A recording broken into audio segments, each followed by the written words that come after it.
माणसांप्रमाणे प्राणी देखील हुशार असतात। आपल्या फायद्याची गोष्ट त्यांना पटकन समजते।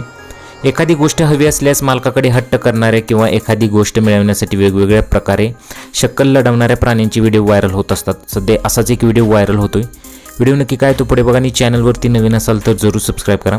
व्हायरल होणाऱ्या या व्हिडिओमध्ये एक कुत्रा जेवत असल्याचे तर दुसरा कुत्रा बेडवर उभा राहून बाहेर बघत असल्याचे दिसत आहे। बेडवर असणाऱ्या कुत्र्यालाही जेवण हवे असल्याने तो एक शक्कल लढवतो। तो बाहेर बघत भुंकू लागतो, जेणेकरून दुसऱ्या कुत्र्याला असे वाटेल की बाहेर कोणतरी आहे आणि तसेच होते। तो बाहेरच्या दिशेला बघत भुंकू लागल्यावर जेवणारा कुत्रा तिथे येऊन बाहेर बघू लागतो, पण तेवढ्यात हा कुत्रा जेवणावर ताव मारतो। हा व्हिडिओ सोशल मीडियावरती चांगलाच व्हायरल झाला। नेटकऱ्यांना हसू आवरत नाही। हा व्हिडिओ बघितल्यानंतर अनेकांनी कमेंट्समध्ये कुत्र्याच्या युक्तीचे कौतुकसुद्धा केलेले आहे।